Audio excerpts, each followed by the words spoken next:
I'm Ivy.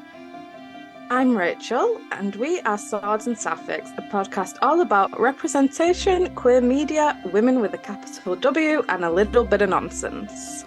So start sharpening your swords, sip your tea, and join us as we obsess over the wonderful beings that are women.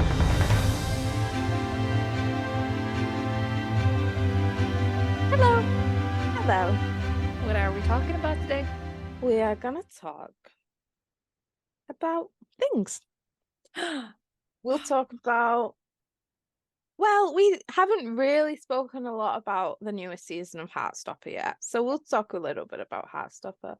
And of course, it's NaNoWriMo. The month of writing is upon us. Yes. So we can talk a little bit about how we're doing. Mm-hmm. But first, Let me take a selfie.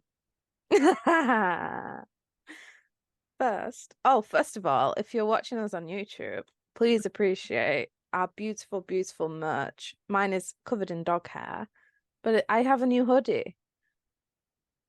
And Ivy's wearing her women's t-shirt. Which you can buy on our website now. Yes. Yes, you can. And it's highly encouraged. Yes. These hoodies, honestly, I got the extra large. It's so fucking cozy. I never want to take it off. I get it. Anyways, Yes. let's get into it. Let's. Let's catch up. Okay. I don't know. I wasn't prepared for this, but okay, I guess let's do it. I can wing it. Thank you. I appreciate you doing that for me. I know. Anything What from have you been reading this week? I wasn't reading much, period, but I did finish an audiobook, The Ballad of Songbirds and Snakes by Susan Collins. I'm ready for the movie. Yay. No spoilers, please. None. Uh I have been also reading My Roommate is a Vampire by Jenna Levine. Mm-hmm. And it's fun. It's really funny. I did take a longer break from it right now just because my eyes cannot handle letters. But it's really fun and I do recommend. It's a silly little romance with a vampire. Yeah. Who's a roommate. No. Spoiler alert. I know. I'm sorry. I shouldn't have said that. I wanted you to be surprised about it. My bad. Well, if you're us, you would have been surprised about it. Yeah, I know. I was reading it, I was like, this is strange fellow. And then he had blood in his fridge. I'm like, wait. Might this be the vampire one is referring to in the title? Mind blown. Oh my gosh. And I've been also reading an audiobook, King of Pride by Anna Huang. I was reading it physically a few months ago, but it didn't caught me like her previous books. Mm-hmm. But the audiobook is very good. I think it's the first time when it's from one POV, the other person is voicing their lines, Mm-hmm. which is weird because this is the first time. So like when it's read by Oh. the girly, the man does the man voices and vice versa. I Hmm. know, it's interesting, but it's really fun. It's fun. Yeah. I can imagine because yeah, that works. Why Yeah, did we it does. wait till now to start doing that? I don't know. I think it's done more in these type of romances Yeah. because like I know about it happening, but I was always like, I Yeah. don't want to break my like concentration with different voice. But Yeah. it works. It does work. It's really fun. Yeah. Although I must admit, the gay in me really loves it when a woman has to do the man's lines I and she goes know. really deep and husky. I won't lie. I know, and also like I'm thinking right now of the Cruel Prince audiobooks because they're fucking fantastic audiobooks and I recommend it Mm. so much. And the narrator, like, she worked her fucking magic with all the different voices, and it's a whole different art of doing that, and I'm enjoying that a lot. But Good. Is that it for reading? yeah, that is for reading. Yeah. So how about you? I haven't been reading much either, but I did get a chance to read a very short horror by Stuart Tudor. Hmm. It's Only My Eyes Move, and it's the first book in the Eight Nightmares series. I enjoyed it. Like I always love diving into horror because it's not a genre I'm mega used to, so it's all very novel to me. So that always makes it an interesting read because I do want to like get into horror. And this one is told through the point of view of a puppet, and Oh. it kind of yeah, it so like it's like this puppet that's trapped as a puppet, and it's trapped in Hmm. a case. And like kind of like in Toy Story, it reminded me of that scene in Toy Story where Woody is getting like cleaned down and stuff by that toy cleaner guy. Uh-huh. You know, with the cotton swab to his eyeball and shit like that. Yeah. It reminded me of that. And then there's like the scene on stage where he, because I think he's a marionette with the Hmm. strings. So he's on strings, so he's like controlled every move. So I found it, yeah, like that exploration to something very mundane and giving life to an object that you wouldn't usually was very interesting. It wasn't like the typical gory, like scary horror. It was more like subtly unsettling, I Mm. think is the right way to describe it. So yeah, I would recommend that if you're looking. And it was only 50 pages. So if you need to up your reading count for the year and you like something a bit different, I would recommend this one. What even is Other my than reading challenge? It's horrible. Oh God, I'm 27 books behind schedule. I'm 3 books behind, 56 out of 70.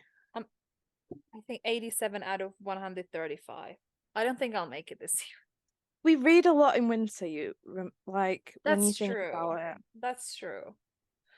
Ugh, it's just been really difficult with all because I work more than I did before Hmm. because I work hourly now. And Yeah, it's just I'm so much more exhausted than I've ever been before.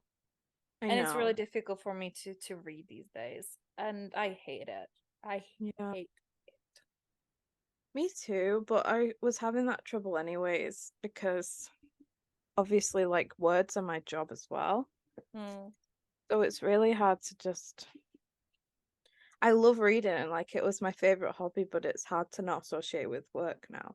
yeah, I get it. I'm really behind on arcs and I feel horrible about it. But Lily and Barry's The Santa Pageant just came out and I'm loving it so far. I think I'm only like 20% in, but it's Hmm. great. It's got a lesbian main character and a bisexual non-binary main character, and it's set on what's the one with the pies? Do you know the island with the long? It's got a film with Lily James in it, and it's Guernsey. Guernsey. Sorry, Guernsey. Yeah, I don't know that one. The film called The Literary Society of Potato Peel. The Guernsey Literary Society of Potato Peel Pies, or something like that. That's how I remember it. Um, yeah. So there's like the sea vibe as well, and Mm-hmm. of course they're competing to be the Santa in the Santa pageant for a shopping center, and it's great. It's really good, and there's the angst of past friends there as well. They used to be friends and they kissed, and now it's awkward and hostile. And I love it. Yeah. But Yeah, I'm apart from excited that, to get to it. Yeah, I yeah, just. I'm really loving that every year now I'm getting a really funny sapphic rom. Well, it's not sapphic, but a queer rom-com. Like last year we had Make You Mine This Christmas by Lizzie Huxley Hmm. Jones. And this year we have The Santa Pageant. It's great. Yeah. Yeah.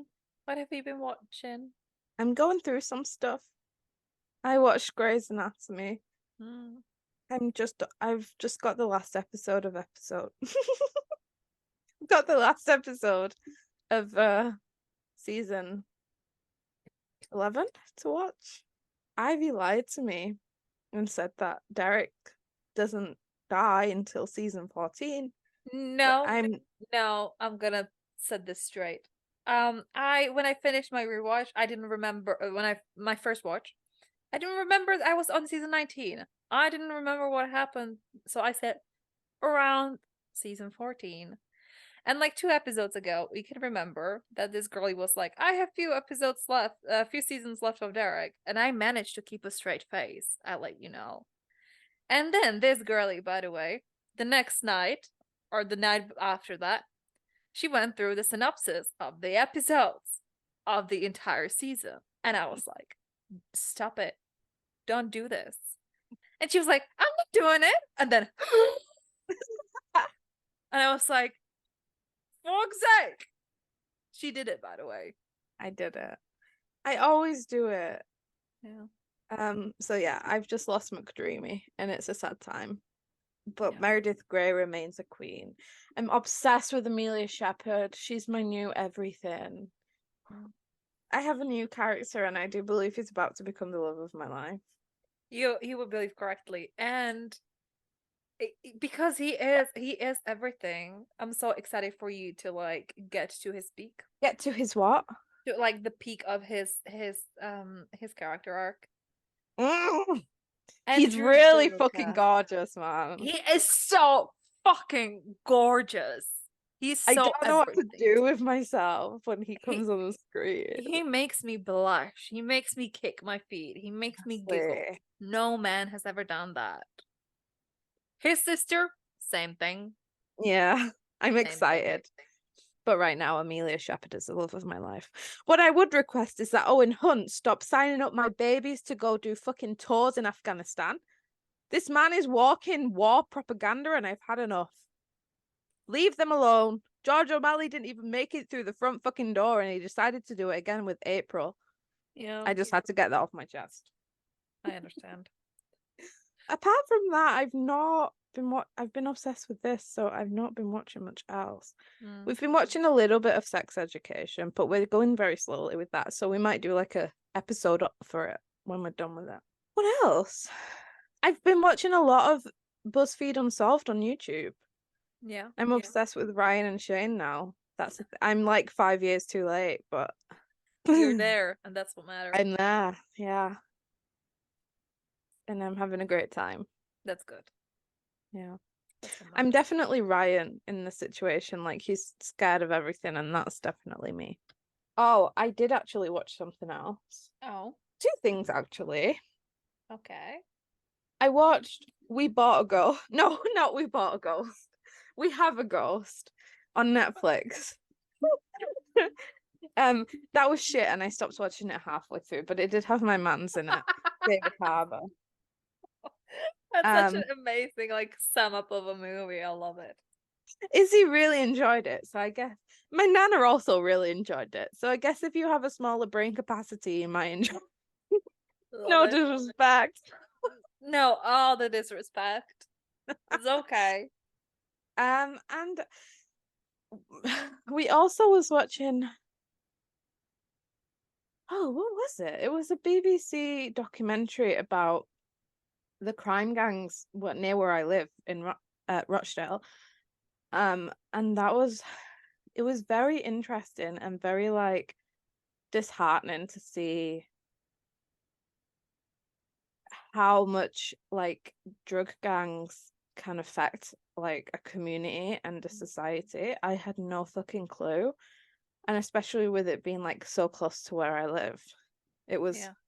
quite a strange experience to watch. But yeah, that's really it for me. What have you been watching? I'm gonna check everyone. Grace and Station 19. Yes. Yeah. Yeah, I know you did not expect I this. didn't see that coming and now I'm speechless. I was so I know, I apologize. My bad. Yeah, I've been watching only that. Uh yeah. Yeah, that's it. That's it, nothing else. I'm just I'm on the I'm on the COVID seasons, Mm, which I mean they're so good because the Yangs and everybody is so broken, yeah. and I have my my main ships in Station 19, which is Maya and Karina, and I love them. And I love Karina so much. The only wrong thing she's ever done was Owen Hunt, but I will forgive her for that because she can do nothing wrong. And I will always take her side because my baby went through so much shit. And I'm on her side. Always and forever. And the same for Maya, really. She did nothing wrong. She cannot do anything wrong. And they're my parents, and that's how I like it to be. Thank you. I didn't know where I was going with it, but I feel like you understand my sentiment. I understand. I have the same thing with Amelia. Yeah, Amelia actually there was like uh, she just now had one of my favorite moments. Mm. Uh yeah. To me, One thing that I will say about Grace is the way they fucking. I knew Derek was about to die, right? And then I watched the episode where it happened, and I'm like, oh, he's about to crash his car. No, he stops the car, gets out, and watches another fucking car crash happening in front of him. And then I'm like, oh, the car's gonna blow up. And that's how he dies. No, he didn't fucking die that way either. He got back in his car after he saved someone else from a car crash, and a fire engine hit him. yeah. What the, like that was a silly death for me. I'm gonna say it. I think one of the things that I dislike about Grace is that every time a character is leaving, you can tell beforehand Mm-hmm. because they start fucking up their entire character arc. Uh-huh. Uh-huh. Alex left recently. They fucked him up so badly that I'm sick to my stomach. Like, it's Oh so no. bad. It's genuinely so horribly bad. They did the same with Izzy. They did the same Yeah. thing with Izzy.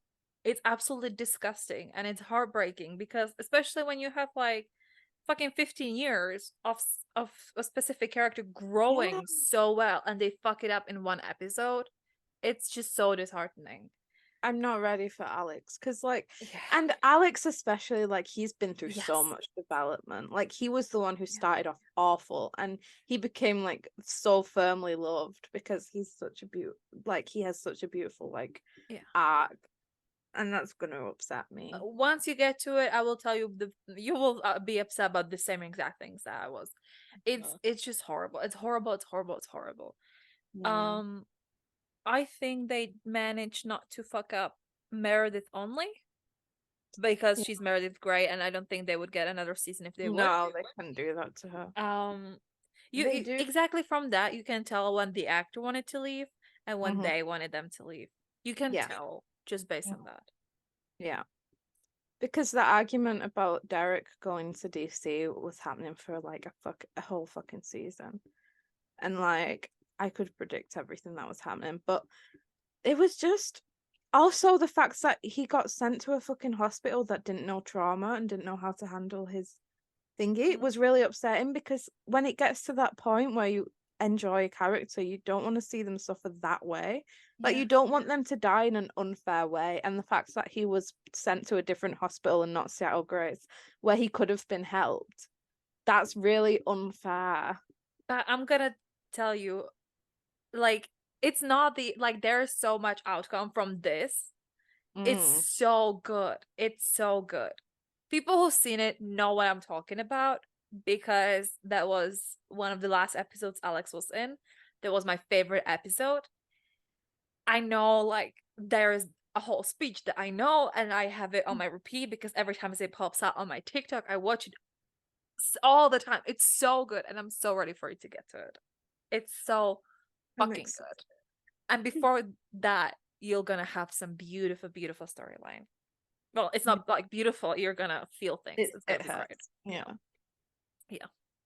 Well, the thing is, like, where they fall flat in that way, like the way that Meredith handles it and the way that they show her character is also really great because you see how like linked she is to her mom, and they draw a lot of parallels to that as well. Yeah. And like that was nice, but I don't know, it's just always so unfair when they treat your character badly. And he's not even like I went through a minute of like fucking despising him because he left Meredith to go to DC and he put all his emphasis on the fucking job. and then he came back and he was all sweet again and I realized. But one of my worst pet hates in every media is the fact that the man has to go undergo something to realize how to be a decent human being or a decent Mhm. husband or a decent father. I hate that trope, and they did it to Yeah. Derek. I did love, however, when he got to a point where he was content because I feel like the career part where he had to be the best was like very consistent with his character since the beginning. It Yeah. was when they started like the first thing where Meredith wasn't even mentioned in it, even though it was like sort of her idea and she helped him the entire time when she was intern. Like it's very much a constant thing, but he got to a point where he was very content and he Mm. was like Amelia was his boss and he was just it was so soft to see and like Yeah. I wanted him to get there the entire time and it's Hmm. enraging like that he was there only for a minute. Yeah. I have a love-hate thing with Grace. Like most of the time they do exceptional and everything that they do, which I Mhm. didn't expect at all from that show going in.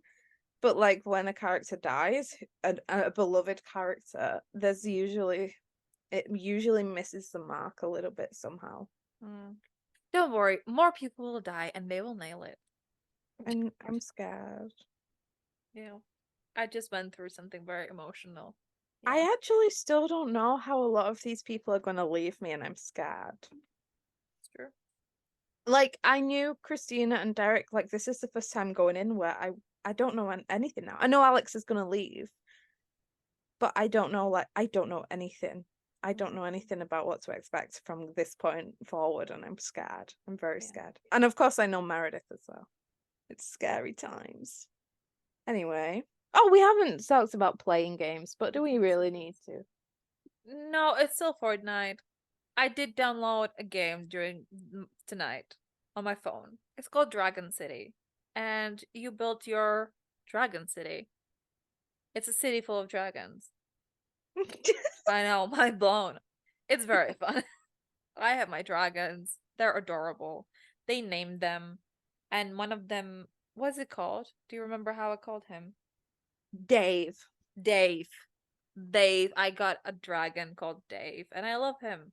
I've been playing Mail Time a little bit. Oh yeah, It's a me too. cozy game where you deliver mail to animal residents in the woods, and Mm. it's very vibey and cottagecore. There's toadstools and mushrooms everywhere, Yeah, and they're all really there's like they're funny, the dialogue's funny, the characters are cute. But I need a map because I keep getting fucking lost. same. That's what I mean. Like people said that the playthrough could be 3 to 4 hours when you're very quick. Yeah. I get lost for 3 to 4 hours. Yeah. Yeah. And I guess that's why they didn't give us a map. Yeah. And I would say if I could go back, I would wait for it to be on sale because personally, like, I don't think it's worth 16 Great British pounds. Not that it's not worth it, but just that for like I've played games that have more content for a lot cheaper, Yeah. I would say. Because you are just walking around one area. I thought it would be a little more varied. Mm, understandable. Get it. But in all, it's very cute and cozy. It is. That's that. We're all caught up. We're all caught up. Let's talk about Heartstopper. It stopped my heart. It's tough. It was honestly like it's very special to have a show that kind of heals your little queer heart. Yeah. Like we didn't have that growing up. It was still hard to come by. And I guess it still is, of course, but and like of course, like as sapphics, we kind of always wish there was more sapphic media out there that was as popular and loved as Heartstopper is and wasn't cancelled after a season. Mhm. But like in general, it's just there's so many identities. Yeah, and Isaac came out as Ace also. Or Did. I keep mistaking the two. I think Apology. both. I I think think both. both. Yeah. Yeah. It's very soft. That's what I mean. I don't like when people say it's a only gay show because it's not, because there's so many identities and it's not only Nick and Charlie. And I think it's very important to mention that and differentiate that. Yeah. Not to mention, like, you have it, the cast is very queer. They're very Yes. openly queer when they started. Someone was forced to do that, but Mhm. we've already had that discussion and it's still enraging. Yeah, But it's more than just a gay show. Like it it's is. just phenomenal. I would say like the books are slightly more focused on the gay. Yeah. Like there's definite like side characters but it mostly is just Nick and Charlie. But the Yeah. show has done really well in expanding like the queerness of it and making sure every character has their own storyline. But also Alice is doing the whole like the same, they're all interconnected, the characters of the whole series Yeah. outside of Heartstopper. And there's also more identities to there's just more also. Yeah. But yeah, in Heartstopper itself, it's more, yeah, and it's great. Yeah. And not to mention, like next season, we're gonna have like the eating disorder storyline, which is also not that common to see. No, it's yeah. I think they do it well because like they really took their time with Mhm. and in the books as well. So like you kind of don't even realize anything's wrong at first. And Yeah, then there's even though there's science, which is so like yeah. I don't want to say magical, but like it's just very interesting because that's very realistic. Yeah. Usually eating disorders are portrayed as like this big thing, which they are, but like to other people you're not Yeah. likely to realize it. Like a lot of eating disorders is a very solitary thing that you don't let Mhm. other people into, and I think they show that well with Charlie. Yeah. Because if you know what to look for in the first season, you could tell. You could see Yeah, that they were already like hinting towards it. And yeah. if you don't know, then you won't even raise an eyebrow. He's not hungry. What's that? You don't even Hmm. possibly like notice it at all. Yeah. And like he also talks about like self-harm as well, which is another Hmm. thing that people don't really approach, especially in queer media because they think that it has to be all cutesy and wonderful, otherwise Hmm. people won't be watching it anymore. Yeah. I think for a teen show they did it pretty well. Yeah.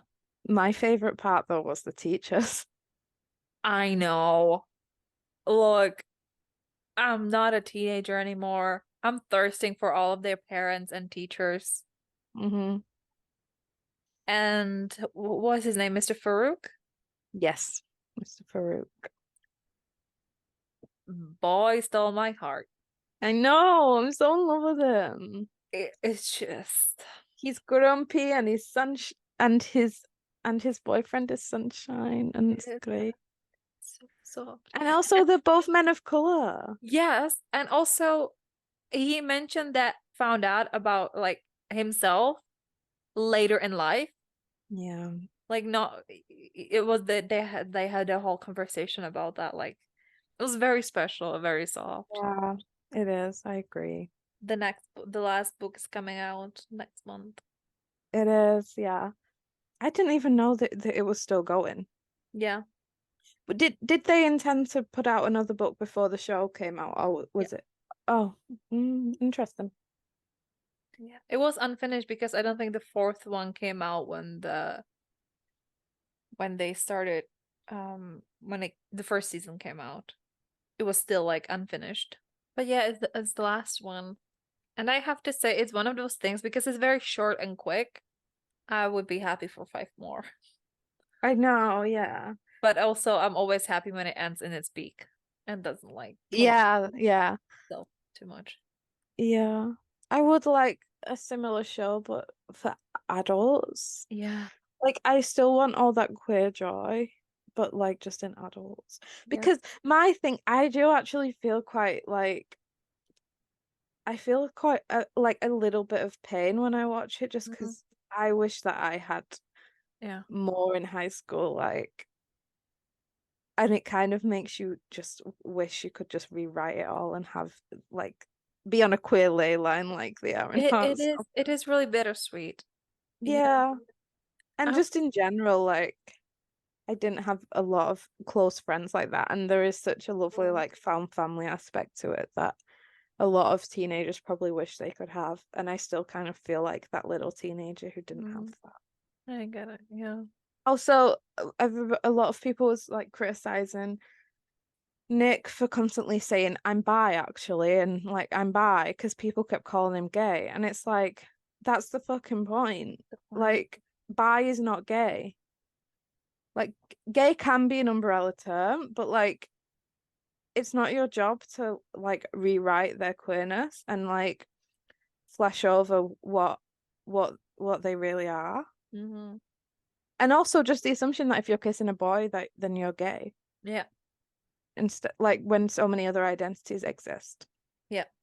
Like I think that's important and probably mirrors a lot of Nick's actor because he's also had to do the same thing and he was forced to come out because people was like this straight boy shouldn't be playing a bi character. Yeah. And it's And then, yeah, when Red, White, and Royal Blue came out, once again, I heard the thing is, I see it from queer people most being like, mm-hmm. straight people should not play gay characters. I'm like, shut the fuck up. It's not even a year since we had this conversation. Yeah. Wait, so Um, who came out from Red, White, and Royal no Blue? one, but like it was the same conversation when Oh, people were right, yeah. like, they're straight. You don't know that. That's Yeah. the point. My God. Yeah. And also, yeah, it would be nice when if like they were portrayed if queer characters was explicitly portrayed by queer actors because queer actors need that platform. But we're not in a safe enough environment to start making those demands. Like people should not have to out themselves when they live in an unsafe industry for the Yeah. sake of so that you can be happy about yourself and find something else to complain about instead. Hmm. Because let's be honest, most people will anyways. Yeah. We did, but like the sapphic twist at the end with Imogen and Sahar, Oh yeah, yeah. that was great. That was great. I That was loved that great. so. I know. There is not one single straight. As it should be. Especially when Imogen was like, I'm an ally. And Darcy was like, we thank you for your service. And now she's the one of them. And I'm like, yay! Fuck yeah. I was always an ally, also a big Yeah, ally for queer me too. people. And I was like, wow, why do I always care about inequality? like queer people can have the same rights as me. I will give them that. Just because I'm a nice straight person like that. I know. I'm an ally. Yay. I will wave your flag. Yeah. We all been there, let's be honest. Yeah, it's great. Yeah. It really is great. Yeah. We did have some listener questions revolving around Heartstopper, so I guess we can do those now. Oh, wonderful. Ivka asked, what do you love about Tara and Darcy representation? Mm, many things. I do love that Tara was struggling a little bit. Especially after Darcy is shown like very set and confident in her sexuality, even though her home life is the opposite of that when she's living in very like horrible house. It's just soft. I love them. I They're know. so adorable. I Yeah. felt like very close to Darcy when she didn't really react to Tara telling her that she loved her and like she kind of closed off a little bit. I kind of Mhm. felt close to her then because I wouldn't know how to handle those big feelings either. Mhm. Get it. Even though it would be for a completely different reason, like and it was just nice to see Yeah. a sapphic couple on TV. Yeah. And again, like I'm so glad that they give us so much more content. Mhm. And also, we didn't talk about Elle and like her trans journey. That's beautiful as well. Yeah. Just everything. Everything. There's And not one good her thing. new like queer friends and like Yeah. she goes to art school and she has new queer peers and just like how much more comfortable you can become when you're around people who are like you. Hmm. It's great. Yeah. Ivka also asked, how excited are you for Volume 5 next month? So excited. I'm Yeah. very excited. I'm not like gonna pre-order it or anything. Um, but I'll be glad when I have it and I can read it. I know this book will be in my bookstore, so I get to buy it physically, like immediately. I Oh don't have to yeah. wait for Amazon. So I'm very excited to do the little ritual of going into a bookstore, especially during like it's gonna be Christmas time. Like the lights are Yeah. already on, I'm sure. So I'm very, very excited Yeah. to get that. I would really like to start reading Tori's story soon. Yeah. I have to say the audiobook is very good. So I might listen. if you don't wanna go physically, the audiobooks Yeah, are really, really good. yeah. And Lillian asked which character in Heartstopper do you relate to most? Oh, I think I'm gonna go with Nick. Not Yeah. only just because of the we're both bi, but like in general, I did also like am I gay quizzes and Oh I yeah. tried to figure it out. I also felt Yeah. bi panic during Pirates of Caribbean. And like general like his personality, I'm vibing that. He's He such a golden retriever, man. he is, and he's such a dad. I love his dad stances. Like he puts his arms Yeah. on his chest like a fucking dad all the time, and I I love it. know. It's so cute. It's so oh yes, Yeah. man. I would say you were like a toss-up between Nick and Tori. Like the darker side of you is Yeah, probably yeah, Tori. yeah. I do. Yeah. Yeah, that I like that. She's too like stoic for me to fully embrace that, but I do Yeah. love her dark parts a lot. And when I Yeah. was reading her book, I did feel that a lot. Like if I remember it well, she was like very lost and sort of like finding her feet. And that I it was very I yeah, I felt that. Yeah. Yeah. Mine one would be either Darcy, but also I like found myself in Isaac a lot this season. Mm, Not just because I don't know where I am on the A spectrum, but I do believe I'm on there somewhere. hmm But also just kind of feeling out of place even when he's among queer friends because he Yeah. still doesn't really know where he's at and he's always the one like walking behind like in his own little world. I kind of feel like that. I feel that. And that was it for the questions. Oh, beautiful. So, shall we talk about Nano? Let's. How's it going? Where you at? So I'm doing my Oathbound, which is arcane Fortnite vibes. I Hmm. had around 9,500 words before this month, and I've been editing, so I'm on 9,000 something 100. Honestly, don't know much. But I do like have better sense of where it's going. I'm sort of like expanding on the characters and the world, and I have a lot of like ideas for the mostly like the story like later on. Hmm.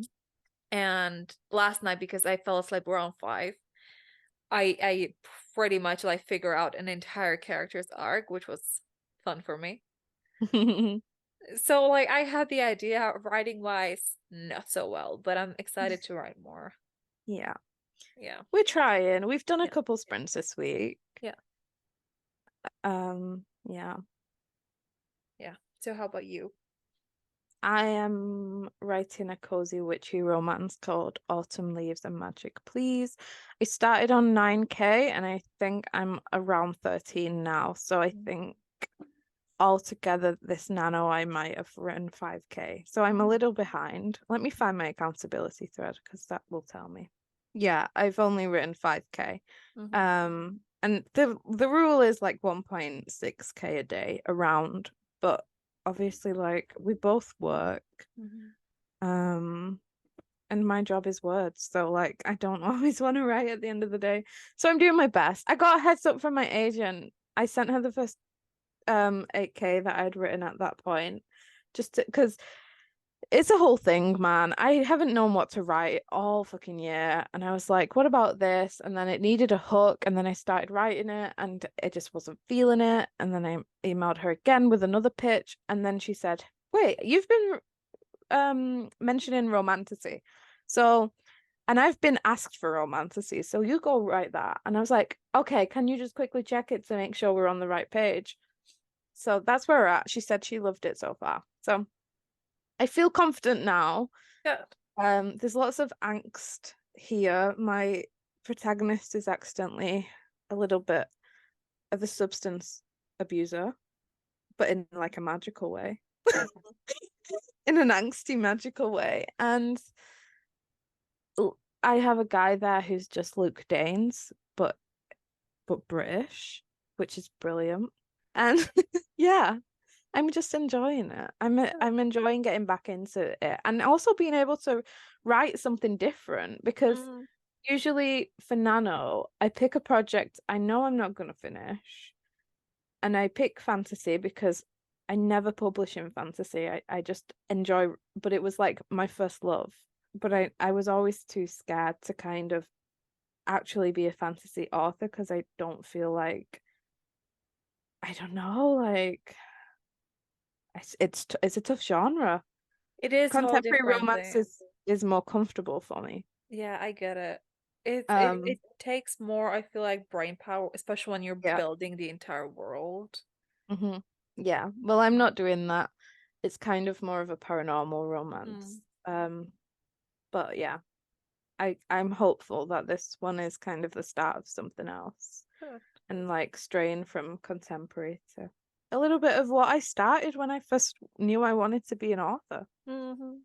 So we'll see. Good.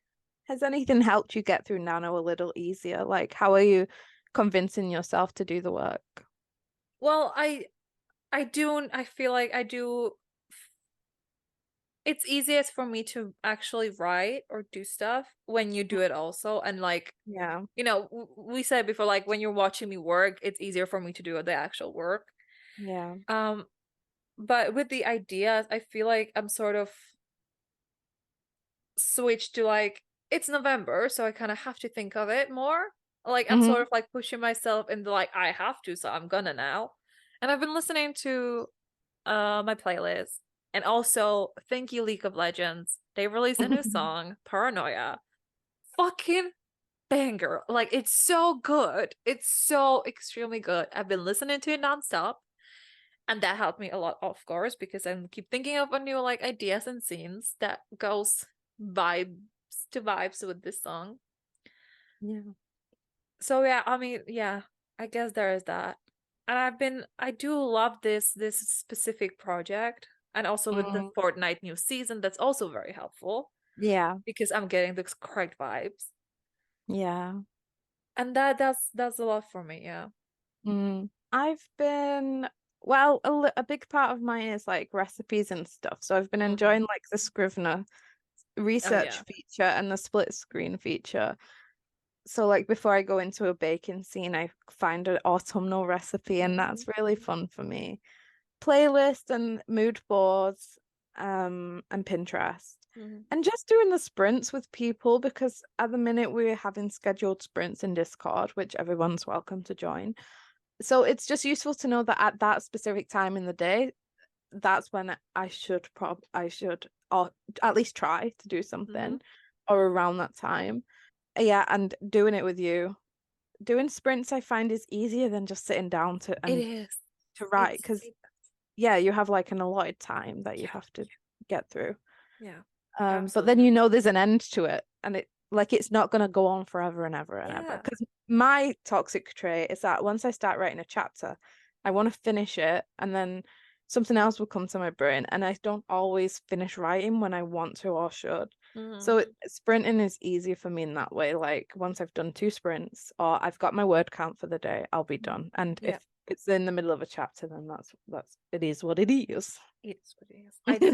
I mean, the sprints are like a whole game changer for me. Yeah. Even when started, like when I was writing in April more, it was just so helpful to just have that hmm set time on it. But again, like if I'm doing it myself, it's not the same thing. I just always need someone else to be there with me. Yeah.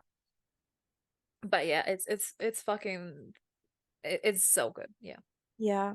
I actually really do love Nano, just in that like writing is usually such an isol isolation Thing isolating. isolating experience. Like you do it all all on your own. Yeah. But like with Nano, you have the community going and Mhm. like you're all sharing it all the time and it just feels good. I have to say also like Scrivener is so Mm, good. it It's is so so good. good. Oh my God. I'm a And little if worried that I'm gonna pay for it even though like I don't need it. But I'm like gonna pay it's so for it. good. It's so good. But if we win Nano, we'll get the 50% discount. Yeah. But you really think I will do that? I could fake it technically, like that's possible always. Nobody Not has that to. I would do that. No. So for every Sunday this month, we are doing little write-ins. So you can just join us. We'll have our camera and mics on. You Hmm. don't have to. You can just No. put text, do it in the text channel if you'd rather. Today we just vibed. We just hung out. Like Yeah. we talked a little bit about writing and we talked a lot about not writing, and Yeah. it was good fun. I learned more Um, about my hypermobility in this like hour than I did from my doctor, so that was fun. yeah. But yeah, they're scheduled 3 p.m. UK time Hmm. every Sunday, and it's in our Discord. So there's a link in our link tree for Discord, and it's good fun. Like there's no pressure. Like I did put that we might sprint sometimes there, but like conversation was flowing, so we didn't do that this week. Yeah. It's more just a place to make Nano a bit fun and a bit like community, just catch up with each other. Yeah. So if that sounds like something you're interested in, do come along next week.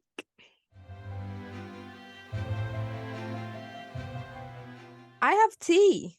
Oh my. I don't. I know. How We haven't had shameful. tea. We didn't.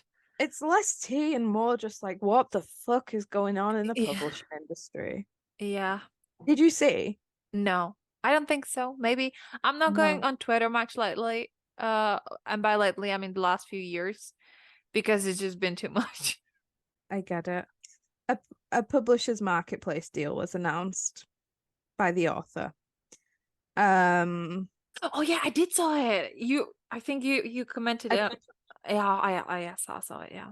It's about a young woman spending the summer with her wealthy aunt and uncle in Greenwich City, what's Connecticut, right?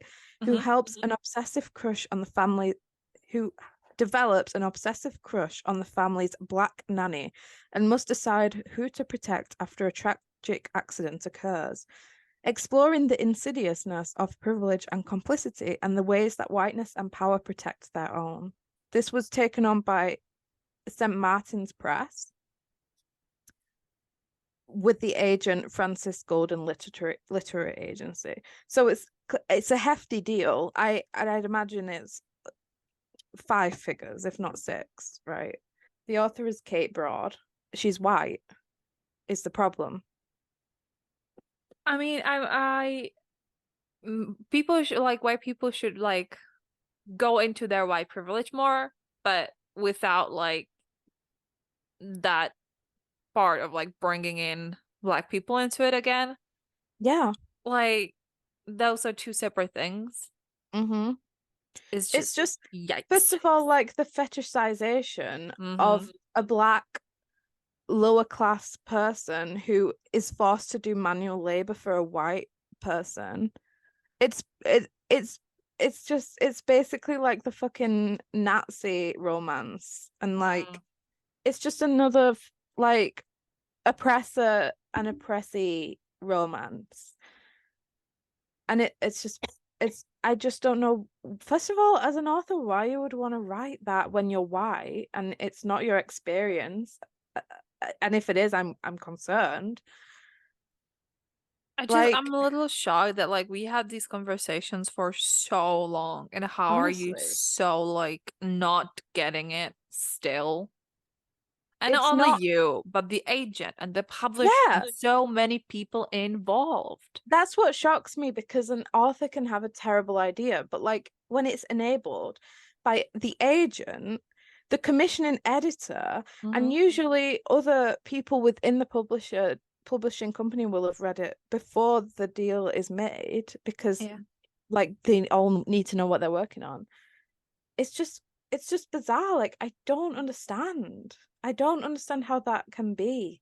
Like why did nobody stop and think this isn't a story that should be told by a white woman. Mm, I like it's 2023 and it's still happening. And again, it's one of the bigger publishing companies, one of the most wealthiest ones, the one on top. And they yeah, still don't know a thing about like oppression and race and marginalization because that publishing deal, that money could have been given to a marginalized voice who probably deserves it and has a better story to tell. It's just 100%. never our place. It's not our place. Like, it's not our experience. It's not our place. And there is nothing like, there's just nothing interesting about the way that white people have oppressed and like ruined and turned their back on black people throughout history and now. Mm. And what another weird time to do it because like there's all this stuff happening around the world, like genocide is happening and ethnic cleansing. Like if there was any time to not put that out there, it's in this day and age. Speaking of, if you see a list of names of people who died, who were killed in like ethnic cleansing, Oh do yeah. not fucking say, I'm gonna put them into my work in progress so their names are remembered forever. What a fucking dickish thing to do. Just say out loud. Fuck's sake. People generally don't like attach reality to what's going on in the world. Like we haven't spoken a lot about Palestine. I'm retweeting a lot on my Twitter. But like it's just fucking people are just not like they're not connected to reality anymore. At all. Or maybe they weren't ever. And I get it. Like I get that you don't get it because we've never been through that in like but a lot of people have. Mm-hmm. Like the Holocaust didn't happen that long ago.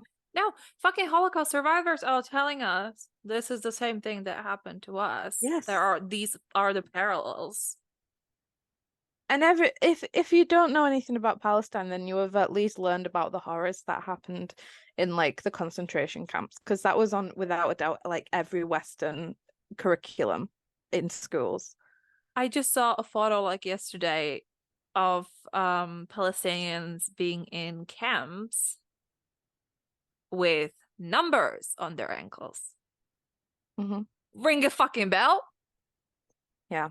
It's just I just Yeah. like honestly the world just turned into shit. And like the least we can do. Also, this person had nothing. They I think they retweeted one thing about Palestine, the woman who was published, Oh. Kate Broad. She retweeted like one thing about Palestine before the deal was Mm. announced, and that's it. Like these people genuinely don't give a shit about marginalization. They're just sensationalizing and fetishizing I can. fetishizing I guess so. the culture of being oppressed, and I just Yeah. don't fucking get it. Yeah. Because that's something that white people did not mention, didn't get to colonize yet, is the oppression. Right? Yeah. They love being the cause of it so much that they'd write a whole book about it. Yeah. Like it just doesn't make sense. And why would you want to like even attach yourself to the way that white people have failed like so drastically? Like Mm. why wouldn't you just want to make the world a little better and improve it for marginalized voices? Like I just don't understand. I don't get it. I don't think I ever will. No. Yeah, so that's my tea. I'm kind of just so fucking done with the publishing industry at the minute and the way that it just makes the same mistakes over and over again. Mm-hmm. And I do believe St. Martin's Press have like published some serious like racist authors in the past anyway, so it's not that huge of a surprise. Yeah. I mean, I can't think of this being as mistakes or more like a very conscious decision. Well, yeah. We can no longer like sign up to a Well, mistake. yeah, exactly. That's very true. Like, it's not a mistake at all. They know exactly what they're doing, Mm-hmm. and they know that this book is for white people. It's not for people of color. Mm-hmm.